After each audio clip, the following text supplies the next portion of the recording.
On this month's episode of Vocations and Vacations Podcast, we wanted to use the Verve's Bittersweet Symphony, but we didn't want to have to pay royalties to Mick Jagger and Keith Richards, aka the Rolling Stones. We will also be talking about how parenting is bittersweet, how there's highs and lows. A family member on the cruise that we took recently asked me how foster parenting was going. And I said, it's the best thing we've done, and it's the hardest thing that we've ever done in our lives.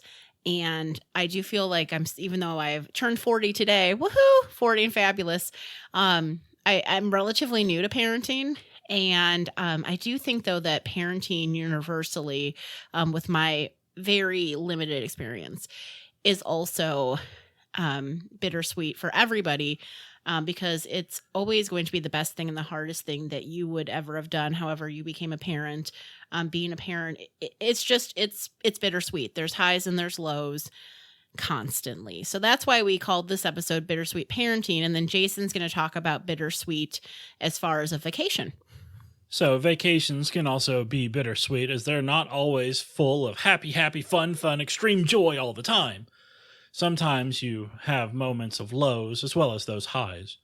And also, this was a bittersweet vacation because originally when we planned it, we were planning on having my uncle go with us, Uncle George, and then also my father, Big Dad, who was going to go with us. And we had wanted to go to Alaska because it was my grandfather's dream to always go to Alaska, but he never really had the opportunity on this side of the grave.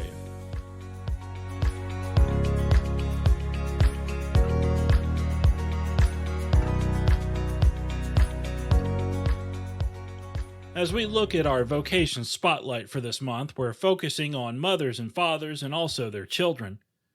Martin Luther writes in the Table of Duties to parents, "Fathers, do not exasperate your children. Instead, bring them up in the training and instruction of the Lord." This is from Ephesians chapter 6, verse 4. And also to children, "Children, obey your parents in the Lord, for this is right. Honor your father and your mother, which is the first commandment with a promise, that it may go well with you, and that you may enjoy long life on the earth." This is from Ephesians chapter 6, verses 1 to 3. Okay.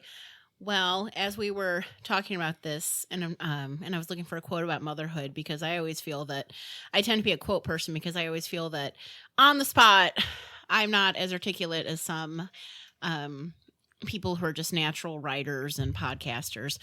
So I follow, as you know, if you've listened to previous episodes, I'm a big fan of Jamie Finn from Foster the Family. She has a book called Foster the Family, Instagram, podcast, Facebook. She's all over the social medias, as I would say.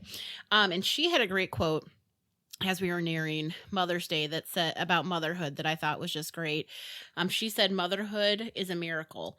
To me, the miracle of motherhood used to mean, yes, miraculously, but also far too simply, that our bodies could create and carry new life. But now my definition of the miracle has expanded to women stepping into other mothers' and children's stories with radical love and sacrifice. To women spending up their lives to serve children born to them and children born to another. To women living out their days to care and advocate and nurture and train and love." This is also a miracle. And so that's what I think of. I think of motherhood as a miracle, no matter which way you came to it.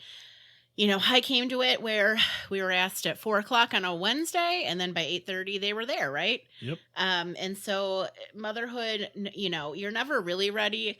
I had a friend one time ask, I asked her, she was days from having her first baby, and I said, "Do you feel you're ready?" And she said, "You're never really ready. You just take that step and you just do it and you figure it out." And I think that's true too. I think motherhood stories, there's many individual ones, but there also is very universal ones. And so being a mother to me is a miracle. All right, looking at the father's perspective, one of my friends nearing Father's Day posted or forwarded a post from Focus on the Family. This post originally appeared on their website or on Facebook on September 20th, 2013, and it was talking with Jim Gaffigan. He's a comedian. And they posed a question to him, why so many kids? Because if you know anything about Gaffigan at the time, he had 5 kids. Gaffigan's response was, well, why not? I guess the reasons against having children always seem uninspiring and superficial. What exactly am I missing out on? Money? A few more hours of sleep? A more peaceful meal? More hair? These are nothing compared to what I get from these 5 monsters who rule my life. I believe each of my 5 children has made me a better man. So I figure I only need another 34 kids to be a pretty decent guy.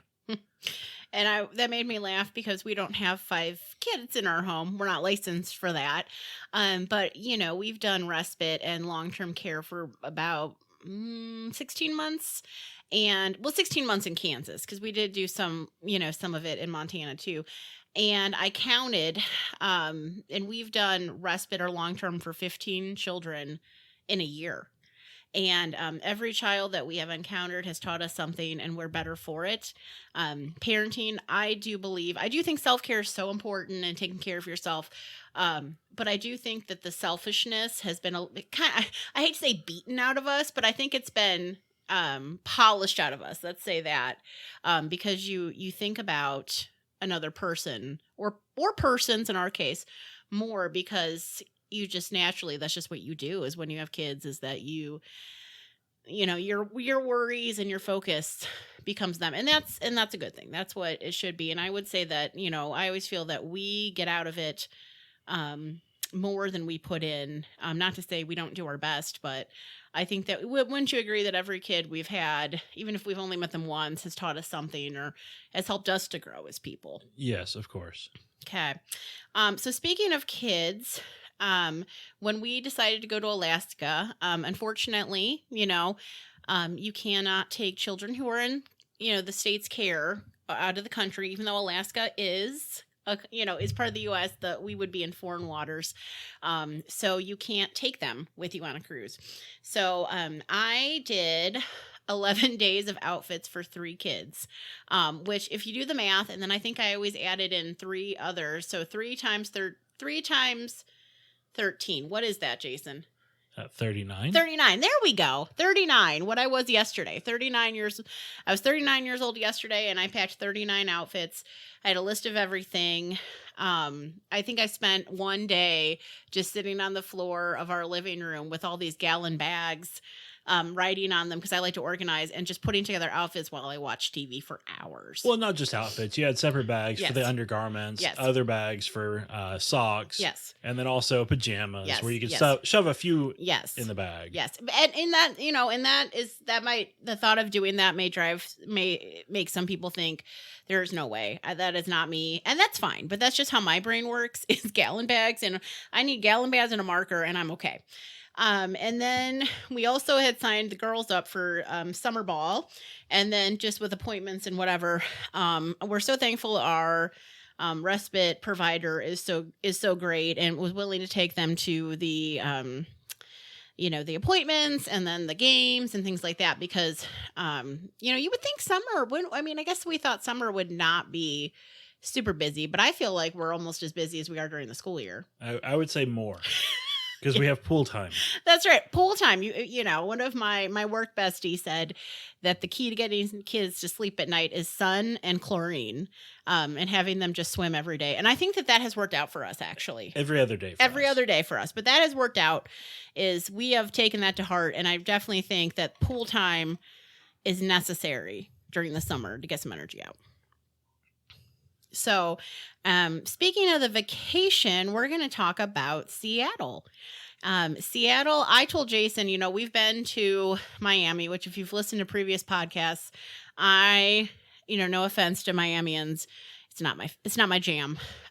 We've cruised out of Miami, Galveston, which I never pronounced right in our 8 years together. Is it Galveston? No, Galveston. I will never probably say it right.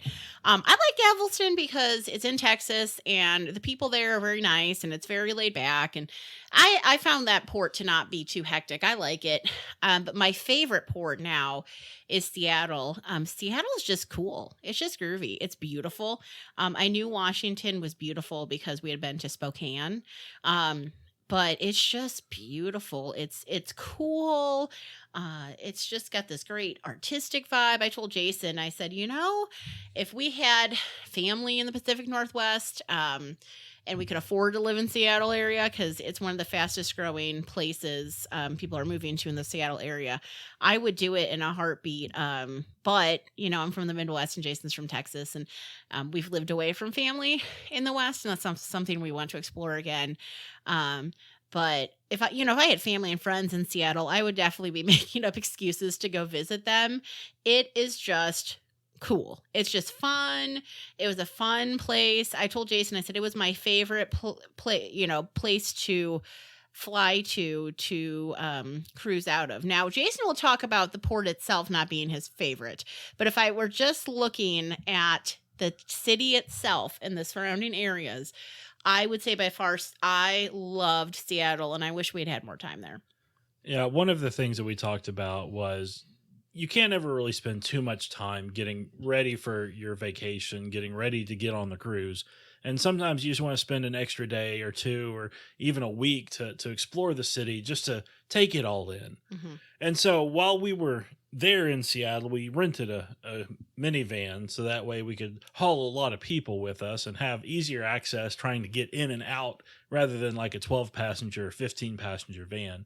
And one of the things that caught my eye as the driver was when we were coming back from Seattle itself, Seattle proper, and heading back to the SeaTac airport area, since that was where our hotel was all of a sudden we rounded a bend in the road and Mount Rainier was just right in front of us. Mm-hmm. Beautiful, Mm-hmm. beautiful, beautiful, beautiful. Mm-hmm. And then we had to hit the brakes because traffic. Right. And I will say, to jump on that, I appreciated that Jason and Gran, Jason's mom, rented cars, because you know how I feel about shuttles. Shuttles from the airport based on my Miami experience.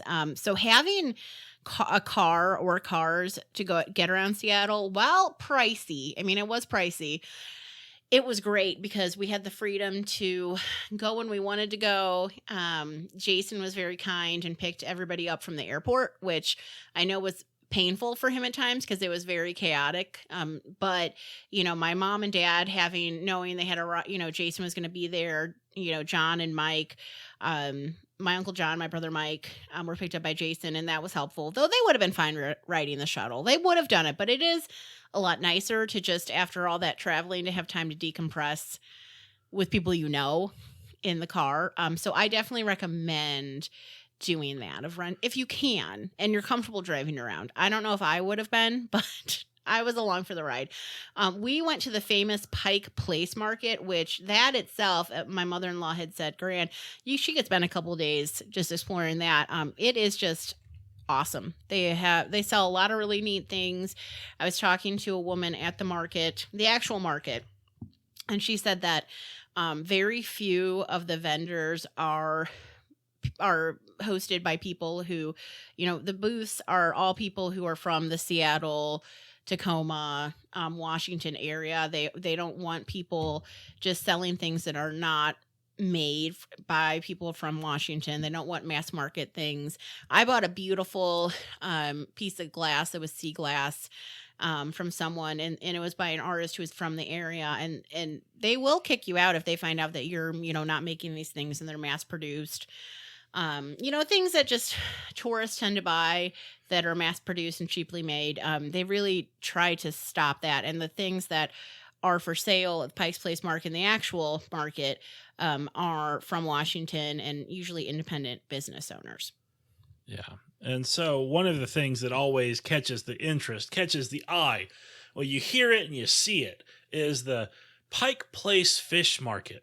I affectionately refer to this as the flying fish at Pike Place Market, simply because they're throwing the fish. They usually do it, especially when there's a crowd there, and if people are buying, then they keep throwing the fish, keep throwing the fish, keep throwing the fish.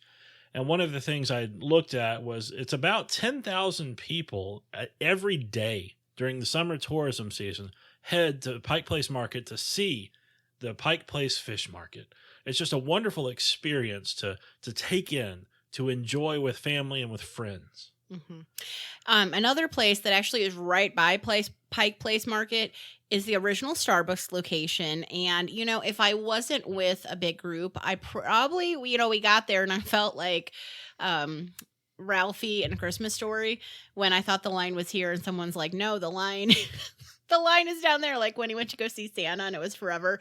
It probably would have, what I think about an hour and a half is probably how long I would have stood in line if I wanted to go in there. What do you think? And you would have. And I would have if it was just me.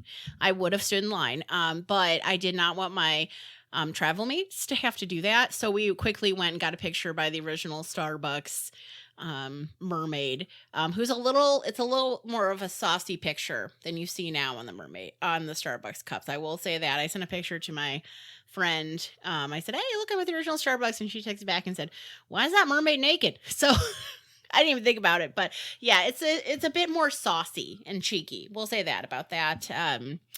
That original Starbucks mermaid. But, if I'm ever there again and maybe it's just me and Jason and I might say, hey, you go do your thing. I'm going to stand here so I can say I got a coffee from the original Starbucks. But, when you're in a big group like that, that's not really something that you want to do is everybody stand in line for an hour and a half if only one person's into it. So, yeah. So not only did we have that mecca for some people traveling to Seattle who want to go see the original Starbucks location, it's just a small Starbucks location, but some people want to go there. Some people like myself. But we also did some other kind of touristy things in the area. And Sam, what was one of your favorite that you took in with your eye? The Chihuly Garden and Glass. Did I pronounce that right? Correct. Okay. So the garden, we actually did not go in the museum because I think it was like $39 per person. Plus, we got notification from my family because they went back to the airport, back to the hotel a little earlier than we were planning on. And they said, we're still an hour away and we left 30 minutes ago. And so we had to pick my parents up. And that's why I said, if we did Seattle again, I would like a couple days where we're not going to have to pick people up at the airport and we had more freedom because a lot of those things, we had to weigh, because we're in Seattle, it's beautiful, but a lot of other people are in Seattle too. And so we had to weigh and kind of gauge how long things would take us. So a lot of things we couldn't do because, we had already had prior commitments. But we hit Seattle right when I had never seen flowers this big ever. And they were just beautiful and vibrant. It's just, like I said, like I keep saying, Seattle is just beautiful. And because it's so, they have so much more moisture than where we currently live. The trees are very vibrant, the flowers, just everything. Now I will say, bring your own water because we paid $4 for a bottle of water each. So $16. That was expensive at the garden.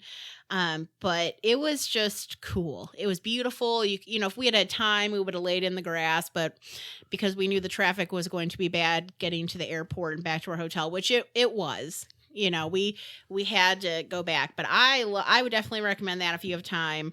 When we were at the pier, I would have done the giant Ferris wheel if the line wasn't so long, or if we had time. That would have been something I would have done is the pier. Is it Pier 59? I think 51. 51.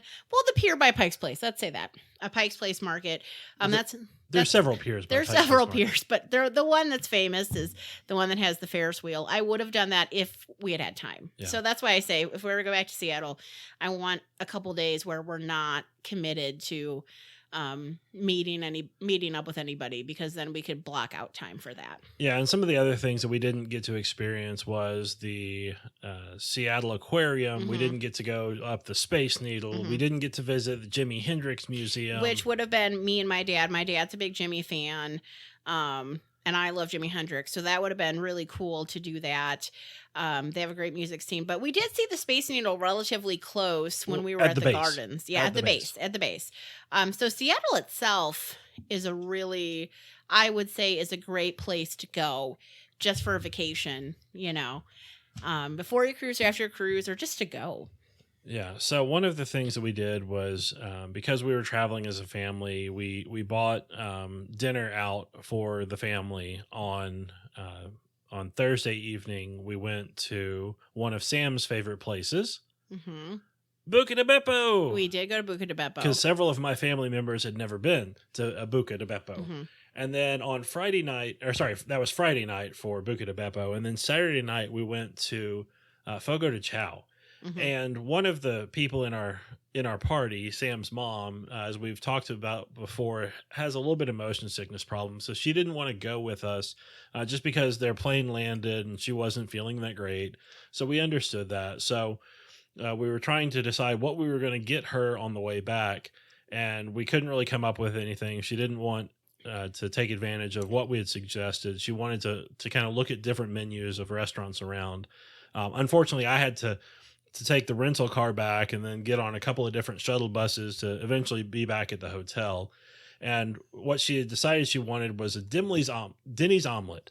She wanted a ham and cheese omelet with mushrooms. And my wife texted me, the guy got here with the order, and the order's wrong. Well, my parent, my dad came over and said, "I don't understand. This is not what your mom ordered." And I was like, "Well, I don't know what to tell you." I will say, where did we stay at a Hampton? Yeah, we stayed at the Hampton Inn. We stayed at a Hampton. We stayed actually right by the Delta headquarters. Delta. Can I help you? Help you? And so we would see the little the Delta airline. The workers. We'd see them, and we see the stewardesses and the stewards. But we were not in a location where, our food was super close. I mean, if you wanted to walk down the street. And walking down the street in Seattle is usually walking down one hill and then up another. So there wasn't a lot of food places nearby, which that was a hindrance. And the hotel didn't have a overpriced dining area, which I would have liked, especially because my mom wasn't able to go with us to, was it Fogo de Chao? Yeah, Fogo de Chao. Which Fogo de Chao in Seattle, super loud. I did not anticipate that. We went to the one in Kansas City, and I just remember it was so quiet. Yeah. But Seattle's bigger. It was prom. The whole weekend was like prom. So we saw girls dressed up in beautiful dresses. We saw boys dressed up in tuxes. People taking pictures. It was fun. But it was really loud. So if you go to the Fogo de Chao in Seattle, be prepared that I was right next to my dad, and we were almost, it felt like at times we were doing pantomime because we couldn't hear each other. So anyway, I texted Jason. I said, my mom's order, but it was 9:30 at night. There wasn't a whole lot we could do. And I just said, it's wrong. I just told her to eat it. So it took about 30 minutes for me to get on the shuttle bus from the rental car facility back to the airport. And then I was waiting at the airport. I had called the hotel, let them know that I needed to be picked up at this one area where they told me to go to. And so I had just gotten on the bus. We were talking with some other people on the bus, on the shuttle bus for the hotel, which wasn't too bad. And we're talking about the vacations, the cruise lines that we're going to be on. And I get a phone call from a Georgia number. And the person on the other end of the line, it's a woman, and she says, "You don't know me and I don't know you, but you got my food." And I said, "Oh, okay, this makes a lot more sense now." She said, "Yeah, I called in to Uber Eats or DoorDash or what have you, and I wanted Jack in the Box, a burger, some tacos, and a few other things. And they give me, the driver gives me a bag from Denny's, and I tell him, I didn't order this." I said, "Okay, so that explains where the Denny's or the omelet went." And she said, "Well, I hope your mother-in-law has a good omelet on the ship." And I said, "Yeah, don't worry." And so she asked me what ship we were going to be on. I told her the Norwegian Encore. She said they had just gotten off that day on the Bliss, and they were going to be heading back to Georgia in the morning. And so just kind of a wonderful conversation with a woman named LaShonda. Mm-hmm. And I debated taking a picture of an omelet with my mother-in-law and saying, "Hey, LaShonda, my mother-in-law finally got her omelet. Thanks for letting us know." I will say, though, I do think LaShonda got, as far as who got the better food, I do think my mom. I looked at the Jack in the Box and I went, "Ooh, taco and dessert and this cheeseburger." And then she, got the omelet, which omelets are good. But I mean, if I had a choice between delicious Jack in the Box or an omelet at 9:00 at night, I would probably pick Jack in the Box. So I think my poor LaShonda kind of got she got the worst deal out of there. Yeah. So moving on to that. So we were also, we talk a lot about Seattle, and we were laughing because that weekend we kept seeing, we'd be driving around on the corners. We would see people dressed up as like Edward Scissorhands, And Sweeney Todd, Pennywise, which that's terrifying. The clown from It just staring at you from the corner. You know it's not him, but it's terrifying. You know it's not a real person. And all these other horror, famous horror characters. And, I just kind of chalked it up. I was like, well, this, it's Seattle. It's a big city. I mean, it is what it is. You're just going to see stuff like that. Well, my Aunt Fran came decided to come, and we were so happy because the more the merrier. But she stayed at Doubletree because Hampton was booked.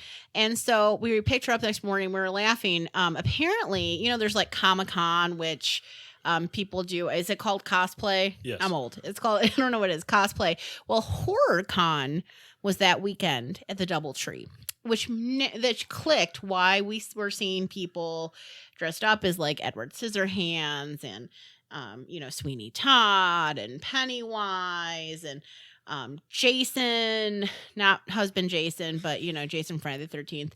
And so we're like, oh, and so what happened is that we were laughing hysterically. So my aunt got into the elevator and she's like, I see the guy from Hellraiser to my right. And I see the guy, like some scary clown to the left. And then I go up to my room and the doors are all open on the other rooms and it's really loud and people are smoking things that we'll just say that you can smoke in Washington, but you can't smoke in Kansas without it being illegal. We'll say that. So it stunk. And so she called and said, I'm not going to sleep at all. I need to be moved to a different tower. So I guess the moral of that story is if you're going to book somewhere, maybe we always end up, I feel like I always joke with Jason that we always end up on the same floor as like a teenage boy summer ball league. So, I just pray that it's going to be quiet and usually it's not. So anytime I see summer ball teams in the hotel prior to kids, because now that we have kids, we're just as loud. I always think, oh no. But my poor aunt ended up on the same floor originally as the people at the horror convention. So that was really funny. All right. So moving on from Seattle itself to Alaska. Mm-hmm. Sam, how was Alaska? Alaska is beautiful. I mean, I remember thinking, I feel like I'm in a movie. I feel like I'm almost in a children's fairy tale, especially when we were in the woods and we were in actually like the nature of Alaska. Alaska is just beautiful. I don't picture it. As my mother-in-law said, pictures don't do it justice. It's just beautiful. I will say this, that, this was my 5th cruise and the first day of cruising was super choppy. And I don't get motion sickness super easy. I mean, I think I'm in the middle. I'm not someone who gets super motion sickness easily, but I'm also don't have a stomach of steel when it comes to that. But the first day, my dad said, I was laughing. My dad said that he stood up from watching TV and he was like kind of, going back and forth, kind of like swaying. And he thought, is the ship sinking or not sinking? Is the ship swaying or did I not take all my medication today? That's what he thought. But my mom and I, who both have motion sickness issues, we spent a lot of time in our room that first day because it was so choppy. I think that all the Dramamine on the ship sold out and my aunt went into Juneau to get some. So I will warn you that, this was my 5th cruise. And I had never experienced motion sickness on a cruise, but I did the first day, which that was a bummer. But I think even you and your brother were a little. Yeah, we went ahead and took some Dramamine less drowsy, just as a preventative, a precautionary measure. Mm-hmm. So I will warn you, I don't know if that was just the way it is, but according to Jason, Alaska is supposed to have very calm waters, but that did not happen. Yeah, one of the people who I looked on a couple of different websites for, as well as like Facebook, just to do some research, said, I've been to Alaska over 70 days at sea, and I've had 3 total days of really bad water. And one of the other commenters who was on a different ship that left the same day as we did everyone have bad motion sickness that day, or was it just me? And pretty much everyone was saying, no, it wasn't just you. A lot of people were complaining about being motion sick. But back to Alaska, my mom, Gran, she said one of the things that kind of stuck in her mind was go to Alaska when you are young. Don't wait until you're 70 or 80 and have to have a walker or a wheelchair just to get around. You need to experience Alaska when you're young and when you're energetic and when you can do the things. because a lot of the activities and stuff are more kind of hiking Mm-hmm. and dog sleds and stuff like that. So just go when you're younger, Mm-hmm. spend a lot more time making memories, not looking forward to making those Mm-hmm. memories. I remember we were in Skagway, and we were, if you've listened to these podcast episodes, you know that both Jason and I are not outdoorsy people, like camping, kayaking.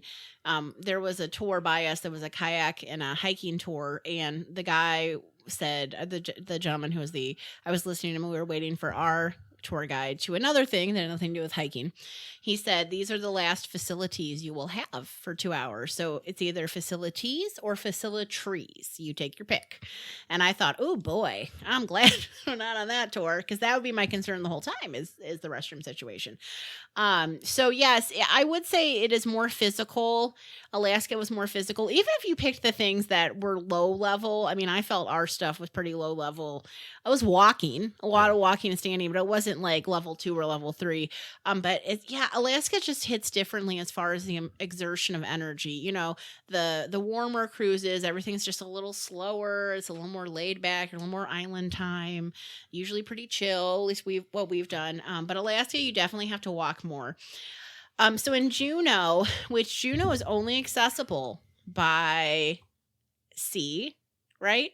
And air. And air. So there's no roads out of Juneau you can drive. You can drive around Juneau, obviously, but you can't drive out of Juneau. So that's something I thought was unique.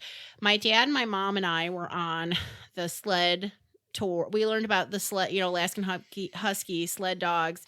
We got to go on a tour where we were taken actually by the sled dogs, and I have great pictures of that. Now, of course, we were interested most in what most people are, which is the Alaskan Husky puppies. They are adorable. They're little balls of floof. I got to hold Jelly Bean on the bus. Someone said, who wants to hold him? And I yelled, I volunteer as tribute. I told Jason, I said, he was so cute. I said, I didn't mind when he put his hot doggy breath, his salmon kibble breath in my face. And then I got to hold Basket. Everybody loves puppies. My dad was a little stressed, I think, about finding where we were going to go. And as soon as he saw a puppy, he basically just reached over and didn't ask and just started touching it and was like, who's a good boy? So everybody loves puppies. We got to go to like I said, the sled dog camp, and we got to do the dog, a little sled dog run, which was awesome. The rainforest, I think it's considered rainforest area, is beautiful. Like I said, I felt like I was in a children's fairy tale movie because it's just beautiful. And we learned about the Iditarod.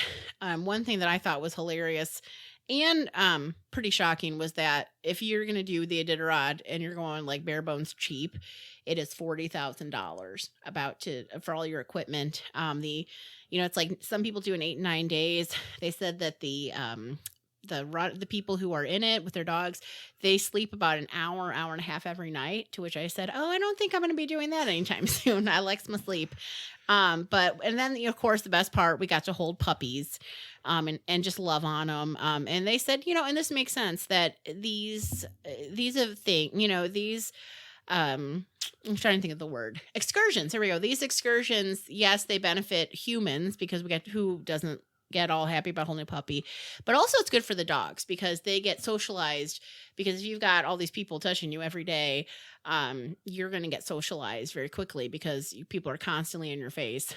So I loved it. That was a great tour. I loved the sled dog experience. But what did you do, Jason? So while Sam and her parents went on the Husky puppies, the rest of us, well, all but one of the rest of us, we decided to do a fishing trip. We did Moore's fishing charters out of Juneau, and we get picked up at the dock area, and then we get a guy or a transported over to one of the marinas, and then we meet our captain and the deckhand who's going to be helping us out, and then we get on the boat that we're going to be using. And we get to go out on the waters, being out on the ocean, in the midst of mountains and everything else. Wonderful photo opportunities, wonderful silence. Just when the boat was stopped and when we weren't moving anywhere, it was just quiet. being away from it all. And so we got to go halibut fishing. Now, I said fishing, I didn't say halibut catching because, well, as we would find out later, halibut, yeah, there's some halibut in Juneau, but Juneau is not really the place known for halibut. That would be Ketchikan. So if you're wanting to do fish for halibut, really, you ought to go for Ketchikan. But we got to, since we didn't catch anything or really anything to take back with us, we got to, the captain of the boat said, one of the things, if we're not really catching anything, I like taking people by sea lions because we were hearing them off in the distance. And then we're starting to come closer and we just start hearing them louder and louder and louder barking. And all of a sudden he turns the boat to where that way we can see what he's seeing. And there's about 250 sea lions out on the water. Some are in the water, some are on the rocks, sunning themselves. It was just a wonderful opportunity to get relatively close to the sea lions and even have one of them following our boat. And so if you want to go on YouTube, I posted a video on Vocations and Vacations. I think the title of it is Sea Lions in Juneau 4K. So you can see the sea lions, you can hear the sea lions and everything else. So if you want to experience what we experienced, well, you can look for Moore's Fishing Charter in Juneau. Not getting any kickback from them, but that's just who we used. And you can see the sea lions that we saw on YouTube. All right. And the next place we went was Skagway. And I'm going to talk a little bit about what we did.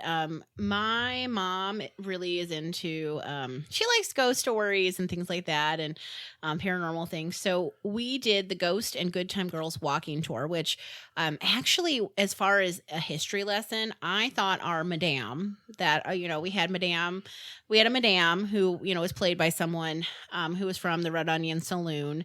And I honestly thought she gave the best history lesson out of all of the tours that I did. I enjoyed hers the most. She talked about feral Pomeranians being a problem in Skagway, which if you ever, see me in person or want to know more about feral Pomeranians, let me know. She talked about Soapy Smith, talked about all, of course, the brothels. And really hit home about what a hard life it was for women and more so, I would say, women who were vulnerable, who had been abandoned, and how hard it was for them. So there was some seriousness in the tour, but by far the best history lesson I got out of all, I did the sled dogs, like I just talked about. I did this tour. I did the streetcar, Skagway Original Streetcar. I did White Pass Railroad. I did Ketchikan Best by Land and Sea, but as we'll talk about, became Ketchikan's Best by Land and Land, boat malfunction. I would say I got the most history out of the Ghost and Good Time Girls walking tour. Now that is a tour where, you're going to be walking for about, I don't know, an hour and a half, you think? Yeah.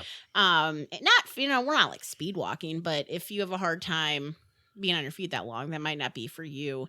I will say, like I said, if it's called the Ghost and Good Time Girls Walking Tour, I think we can all probably figure it out that I would not recommend it for anybody under the age of 18 because it's a little saucy, a little spicy. Yeah, I think Norwegian says 16 and under shouldn't come. Yeah, right.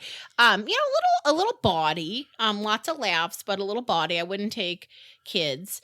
But our madame was a lot of fun. And Jason, how did you take our madame's breath away?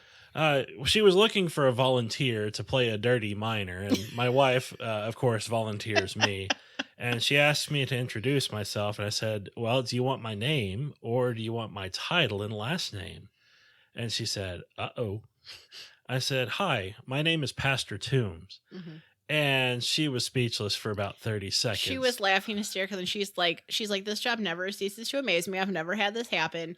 And we all were laughing. And even actually on the cruise ship, when we were waiting in line for a show, someone was like, hey, Pastor.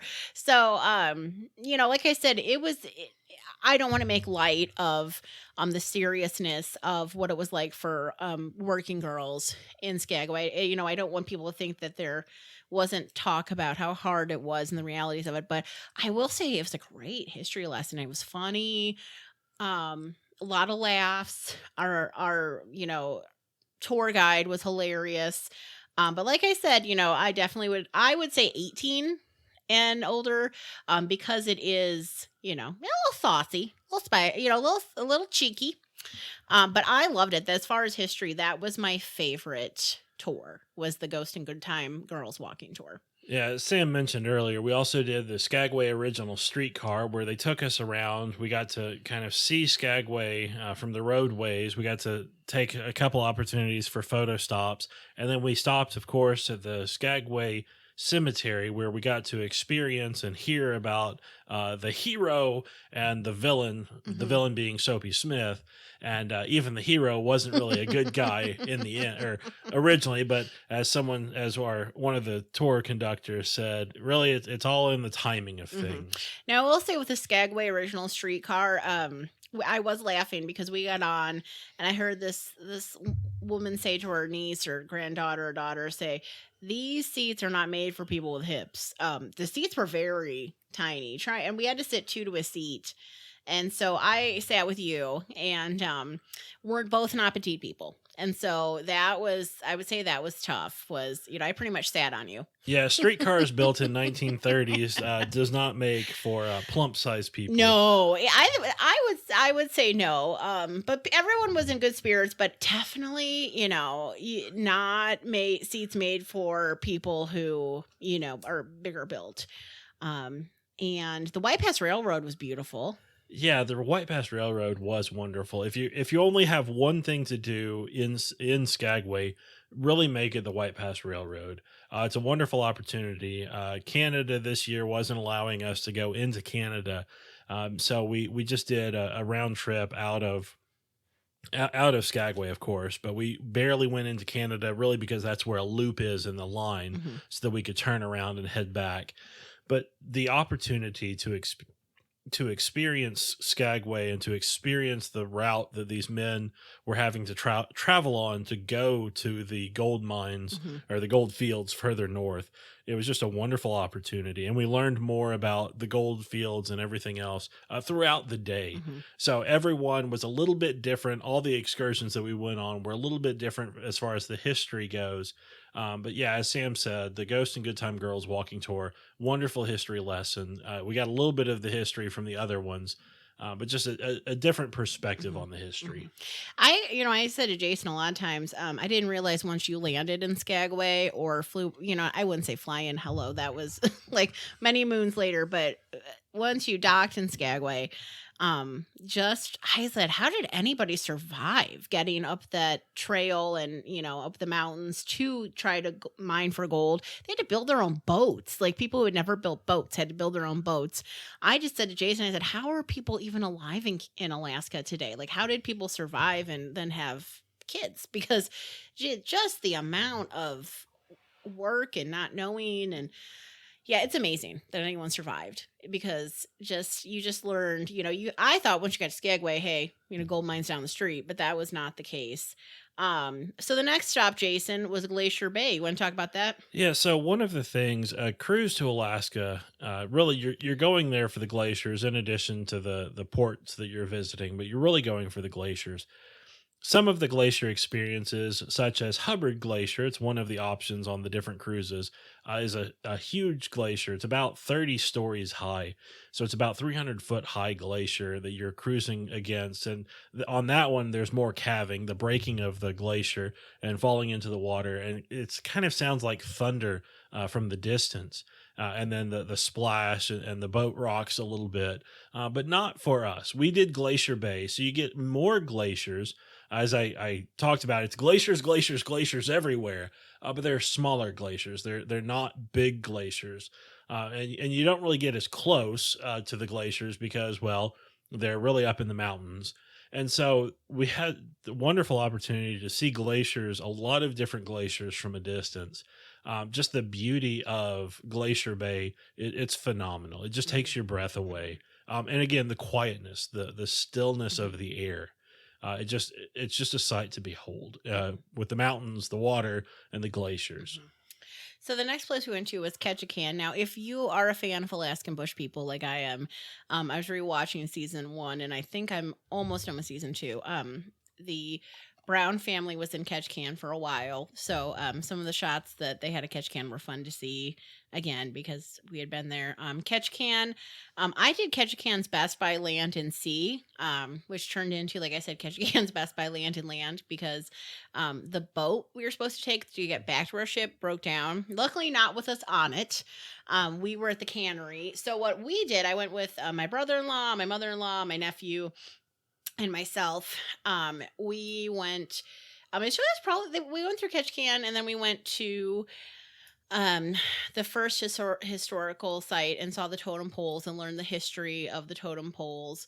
And what I will say about my favorite stop actually, as far as a port in Alaska, was Ketchikan because the open shop market was so cool. You went straight through. Now, obviously, this was great planning on Ketchikan. You basically go right into a giant like open concept shopping center, and you can buy all your touristy things there, all your mementos. My favorite was there was actually a woman playing a keyboard. Who was just so talented. She did Patsy Cline, she did Van Morrison, she did Paul Simon. So I found myself on the way back from my tour while I was looking at things. I was singing along with Brown Eyed Girl and songs by Patsy Cline. And I did tip her well because I'm not a huge shopper. But so I, unless it's like books, then I'm just not a big shopper.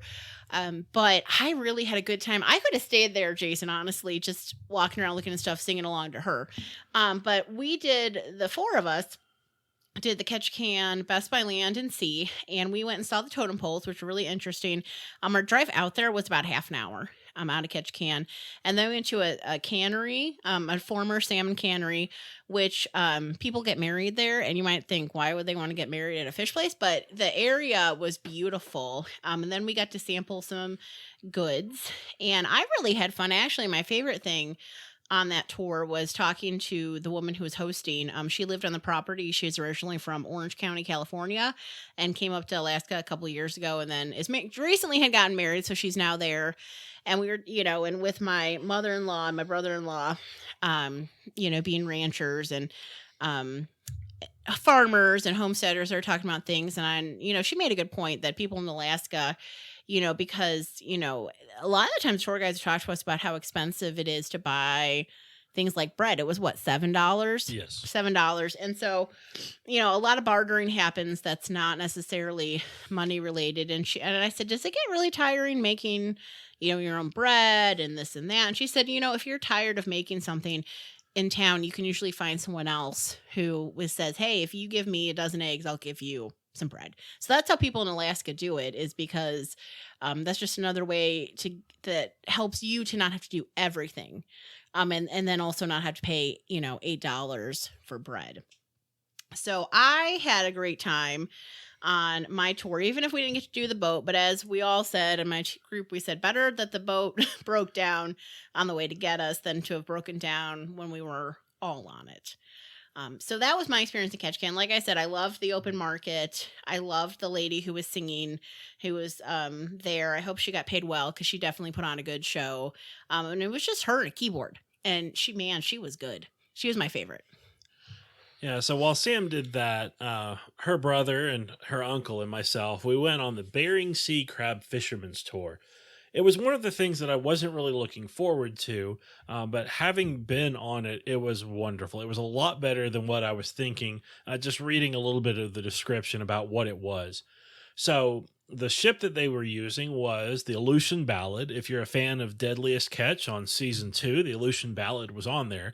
And it was the first time that a ship got rolled by a rogue wave and went dark in the water. Engine stopped and everything. And the captain of the ship said, luckily we had enough crabs on board that the ship, after the wave hit, the ship actually got back to right side up with the keel in the water. And they were able to refire the engines and get it running again. But it was the first time that had ever occurred on video. And so he talked about that. He talked about how he thinks that the ship is unsinkable because it's been several times that it's had different altercations and it still hasn't gone down. And he said this right after we started putting out into the water. And I told Sam, I said, I'm glad her dad wasn't with us because he would have said, stop, stop, stop, let me off the ship. And I kind of think he did that on purpose there. But it was a wonderful experience where we got to see how they do some of the commercial fishing. They brought up some long lines, so all the way up from the bottom. They did some crab pots.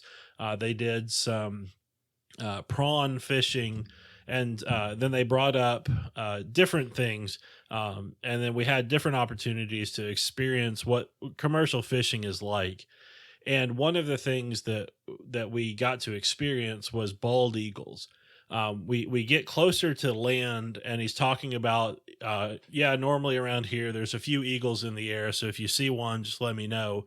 And then he pitches out a herring from from the deck, and all of a sudden you see 30 eagles just immediately start heading to the water. And he said, "Be glad you're here now because the herring are running, so the eagles are out because normally there's two matched pairs and two mated pairs, and they had." This time there were over 50 eagles in the air, and I had an opportunity to take a picture of about 30 of them in two trees at once. So that was a wonderful opportunity for us to experience wildlife in a different way. And so it was just a wonderful opportunity. Of course, we got to try some fresh crab that they had caught and everything else, not that day, but previously caught.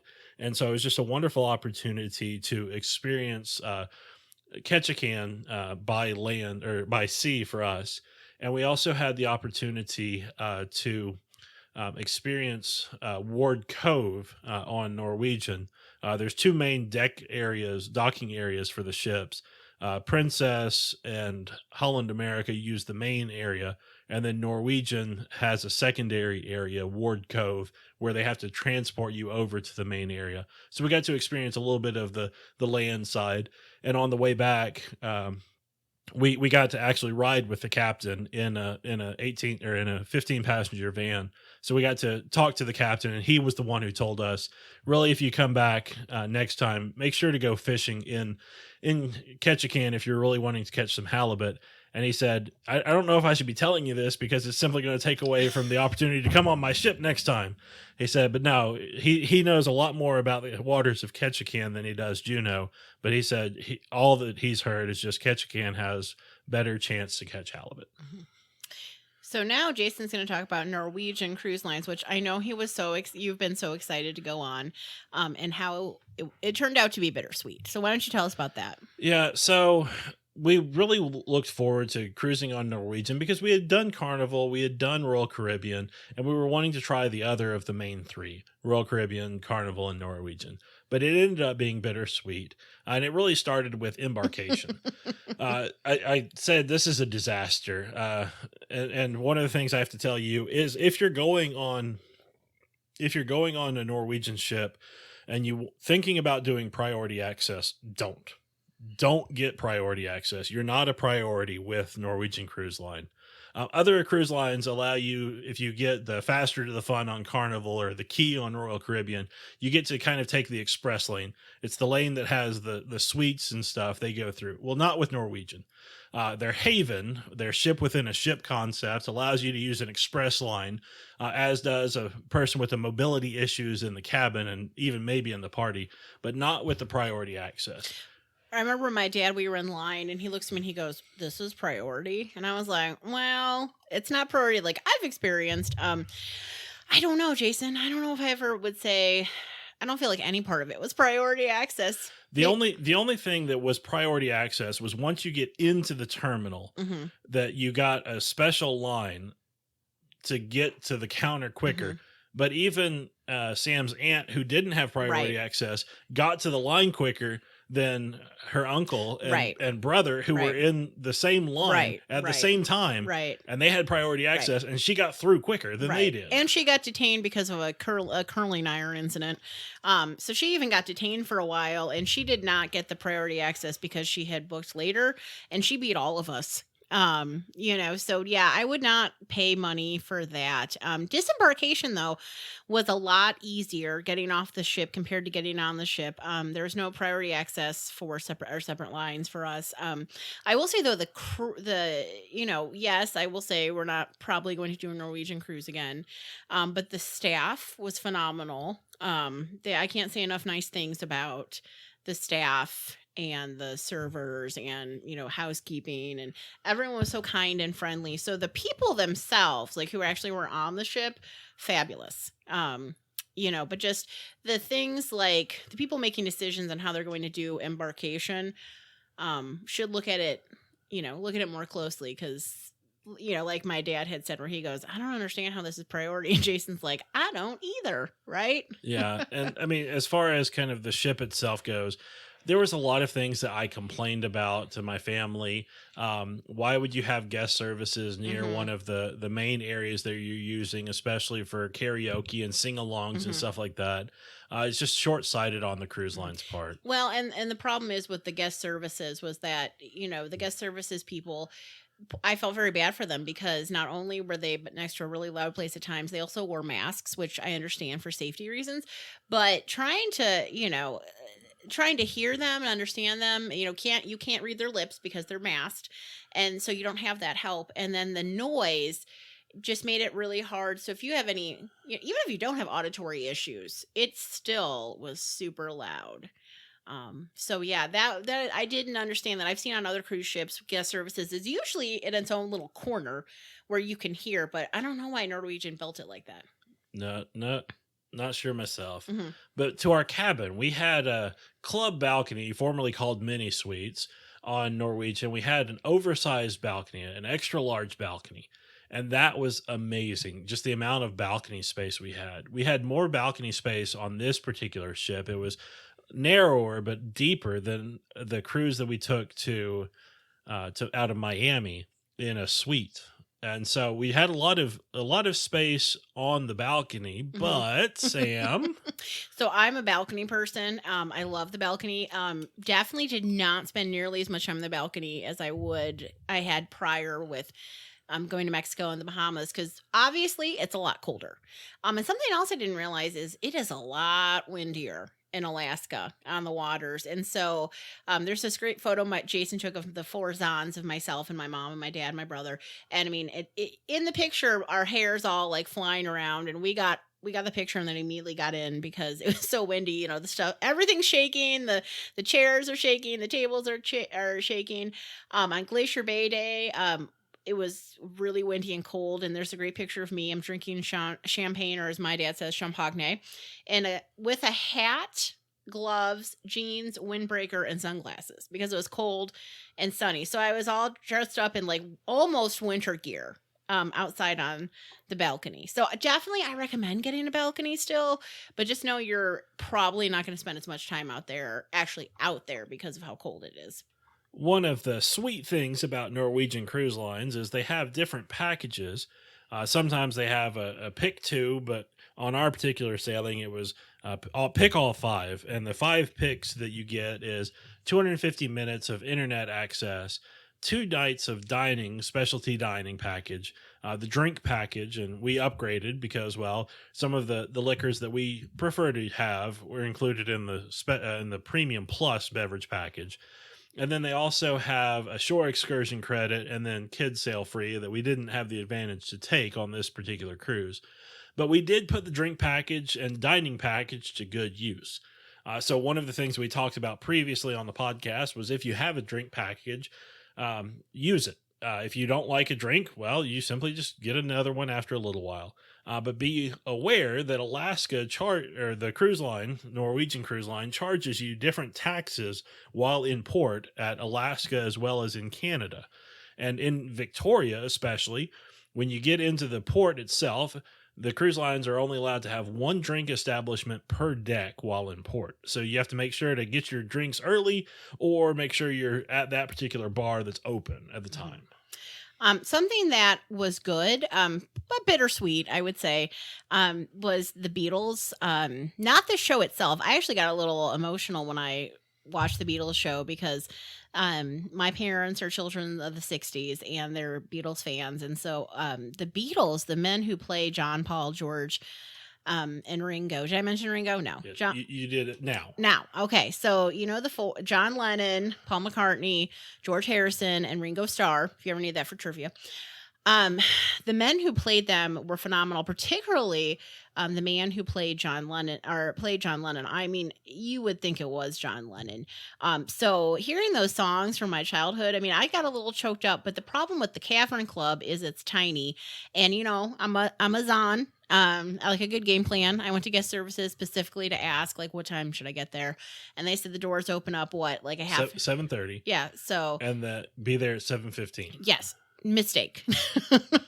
We got there at 7. Yeah, we got there at 7, and my parents and my aunt and uncle and my brother could get seats in the very far back, and only my parents could see. And so we decided to not stay at the Cavern Club because I asked, and the Beatles had a show in the main theater, which then again, I got there 25 minutes early with my dad. My dad and I had to go almost like to the 4th row in the front and then save seats because it was so packed. Probably by people like myself who didn't want to stay and just, hear it, but have to look at a wall the whole time. So the Beatles, that group of impressionists, man, they put on a great Beatles show. It was great.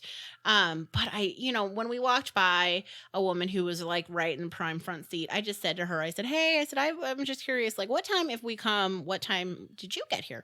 And she said she was there an hour, like lined up before the doors opened. So just know if you're like, hey, Beatles show, everybody else wants to go to the Beatles show. So your choices are to go to the Cavern Club an hour early, which maybe you're fine with. Or do the main theater. But then again, if you want good seats, this was the only show, Jason, I've seen in my career, quote unquote, of cruising that I saw where they had a rope and they actually were blocking people off because every seat was full in the main theater for this literally 45-minute Beatles show. I had never seen that. Usually there's spaces between you, but not in this one. So the main theater, Jason, talk a little bit about that. I loved the Beatles show though. That probably isn't like the main show. I feel like they highlight on Norwegian Encore. They highlight The Choir of Man, which we didn't see, it just didn't work out, and then Kinky Boots, which I did see, which is another show, fun, definitely not for kids. And they really highlight those two. And the Beatles, I don't feel they highlight as much, but honestly, that was my favorite. Was the Beatles. Yeah, one of the problems on a ship so large, again, this is just the lack of kind of foresight or the lack of utilizing space. The main theater was tiny, especially tiny compared to other ships that we've been on. You have to get there super early. Right now, they're not doing reservations due to COVID, but you do have to stand in a packed line.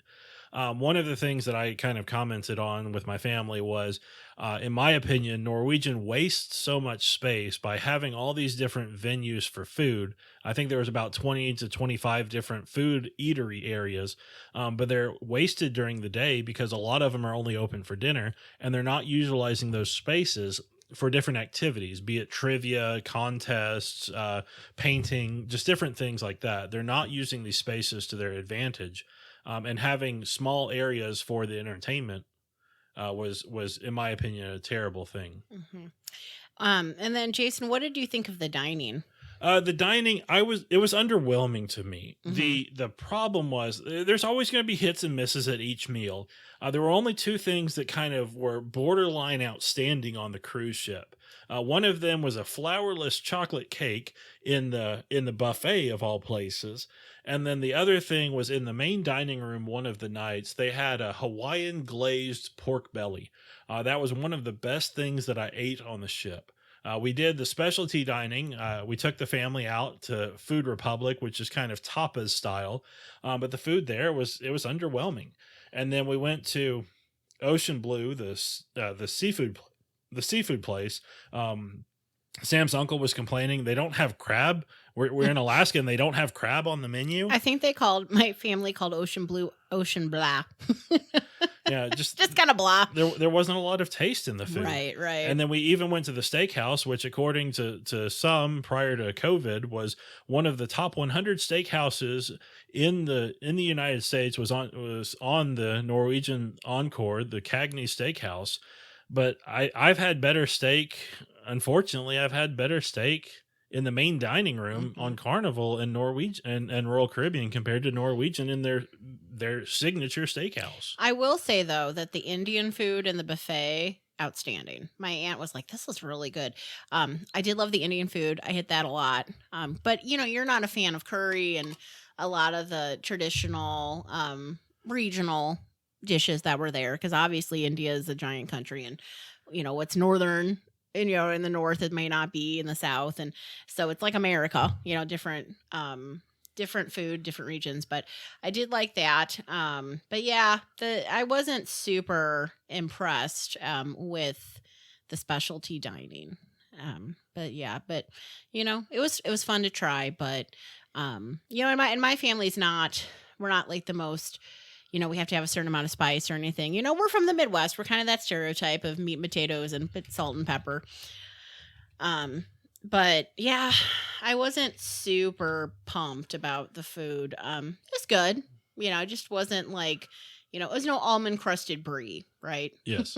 No almond crusted fried brie on the Royal Caribbean ship on the New Year's Eve night. Right. So, so the last thing, there were elements that were sweet, but there was a lot of bittersweetness on the ship itself. Well, and like we said, to wrap it up about Alaska, is that we 100% would want to go to Alaska again. I would prefer to go in Royal Caribbean because Alaska itself is just amazing. Yeah, so this one was just a round trip out of Seattle, but next time we're planning on going on a northbound, southbound, and spending some time in Denali National Park, getting to experience Fairbanks and Anchorage and a few other places.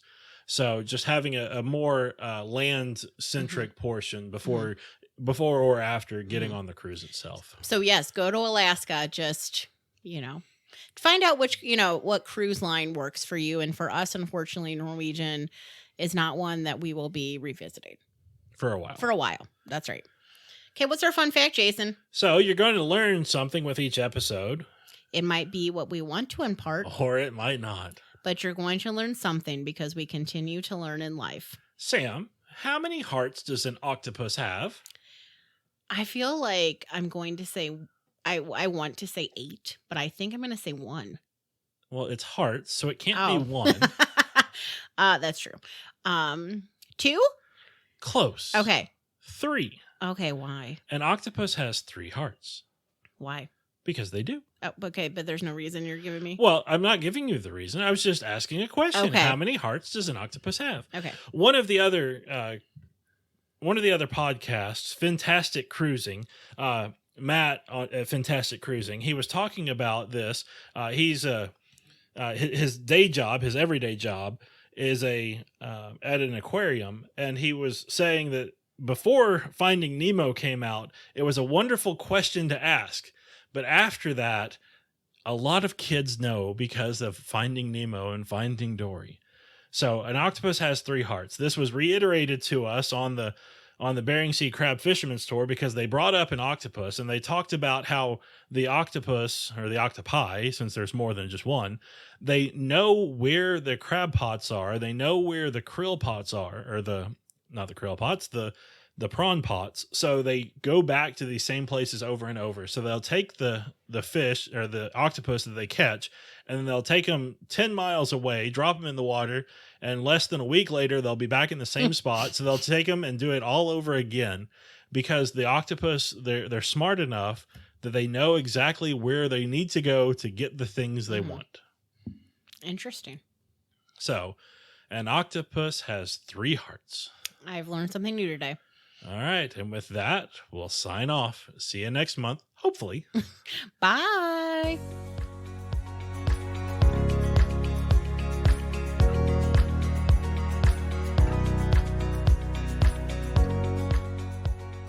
Thank you for listening to today's episode of Vocations and Vacations Podcast.